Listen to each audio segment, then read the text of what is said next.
Everyone, my name is Gary. In this segment, we're going to do a 4-in-a-row game tutorial. This particular game is being reconstructed from an internet game I played on Tilted mobile phone. And for this, we're going to use, I did it in real time, we're going to use 1 through 7 for X's and O. My opponent is going to be denoted as X. He's moving first. I am moving second. I am Pizza Gut, and I am denoted as O.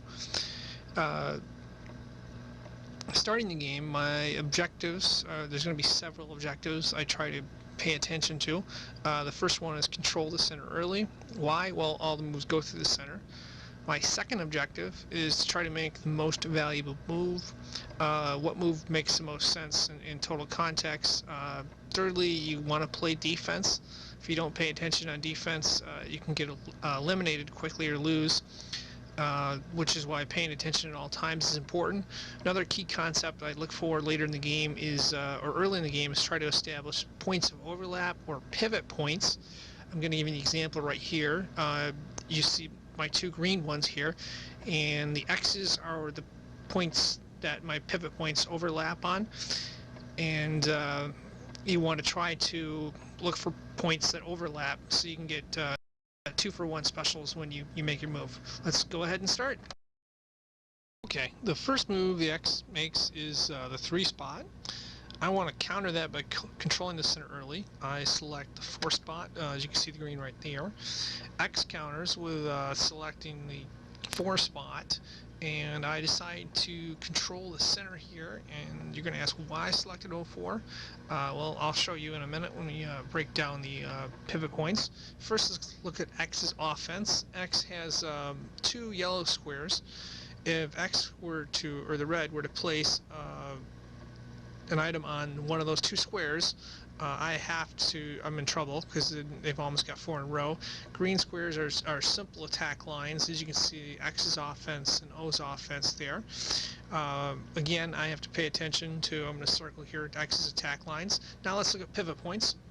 X has 2 pivot points, and I actually have 5 pivot points, and that's why I selected the 4 square. As you can see, I have multiple attack lines where I get a 2-for-1 special if I select those squares. Let's take a look at the next move here. X selects a 3 spot, and I want to try to control the center, so I counter with the 04. Which gives me multiple pivot points, as we'll see later. Let's take a look at X's offense here. X has a lot of potential attack lines, but only 1 attack line it can double up with in the next move. That's the yellow line in the 3 spot.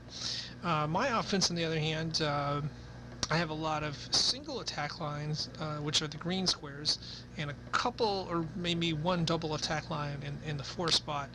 We'll take a better look at X's attack lines, and that's what I need to pay attention to. As we highlight here, the 3 spot. If I don't, I can get into trouble right away. Next, we're going to take a look at pivot points. Here's X pivot point. X really only has 1 pivot point, so that explains why I moved 04, and my move in 04 was to set up multiple pivot points. We'll see here I have multiple spots I can place an O that'll set up an attack line that'll help me later on. Okay, X decides to move the 6 spot, which sets up an attack in the 6 area. I decide to force X to make a move. I go X or 04, forcing X to move forward. Game over. X counters by blocking the 4 spot, and then I go back to my original move, which was the 6 slot there, blocking. It doesn't have a lot of offensive value, but it blocks X's attack. Let's take a look at X's offense here. X has a lot of different areas they can attack that I have to be aware of. Now, here's my offense here. I have a lot of single attack lines, but not a lot that's developed yet. However, I have a lot of pivot points. Back to X's offense here. The 3 spot is something I need to definitely watch out for. If X were to go 3, I need to be aware of that and pay attention. Otherwise, X could win the game. So X can essentially force me to move in a 4 spot, which isn't so bad because it's kind of it's not a pivot point, but it helps out. Let's look at the pivot points here. X does not have a lot of pivot points, and that brings us to our advantage, or my advantage. And my advantage in this game simply is I have a lot of different pivot points that I can attack later on.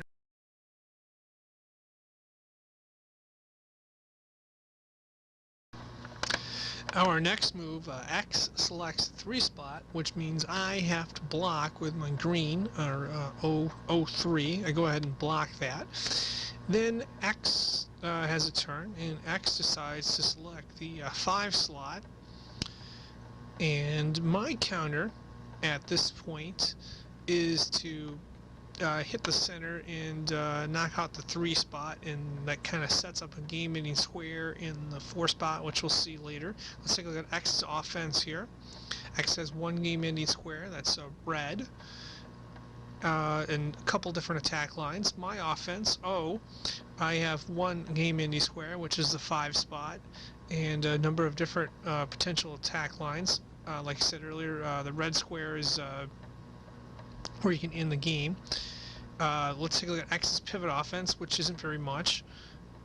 I do have to be concerned about the 6 spot. And here's O's pivot offense. Some of these spots, if I were to go there, it's actually diminished. When I say diminished, what I mean is that the lower attack lines or lanes take precedent over the higher ones. X selects the 3 spots, so the 3 and 4 are no longer options. I go ahead and go O6, which might not have been the best move because X can move in the 6 slot, which X actually does, and that creates a red square, which we'll see later. I decide to go in the 7 slot, which I probably should have done in the previous move. Let's take a look at the offense for X here. X has a two game-ending squares. The one in the 5 slot is the one I didn't want to do because that offsets my game-ending square there. As you can see, O's offense game-ending squares. I have the game-ending square in the 5 slot below. Let's take a look at pivot points. Well, it's pretty simple. X doesn't have any. And my pivot points, I got 2 pivot points. So as you can see, pivot points are important early in the game and they diminish later.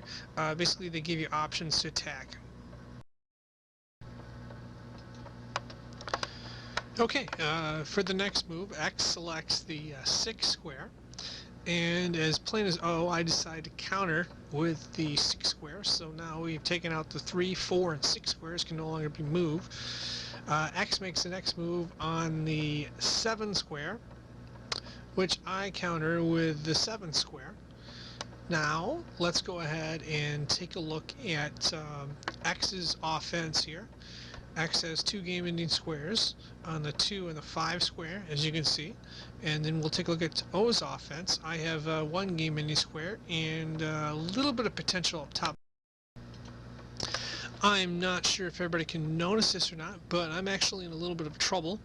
X can actually win the game by blocking the 7 square and putting pressure on me in the 1 square. We'll take a look at the bottom here. There's a simulation going on. If X were to move in the 7 square, the red, it's the 3rd one down. Basically, that would force me to go into the 1 square, and then as I build my way up, I would be forced to a point where X can get 4 in a row. There's one scenario. X gets 4 in a row right there. Alternatively, if I went the other route, which is the 5 square, X gets 4 in a row right there. Fortunately for me, X does not select the 7 square. Instead, he decides to go to the 1 square, which allows me to play the 7 square, as you can see right there, and that sets up a double attack in the 5 square. Basically, I can win with either square. I'll highlight that here for you. If you take a look, I can win with either square, and basically the game is over as long as I make my next move, move number 5. X decides to move number 5, and I move number 5, and that gives me 4 in a row in multiple ways, and I win the game.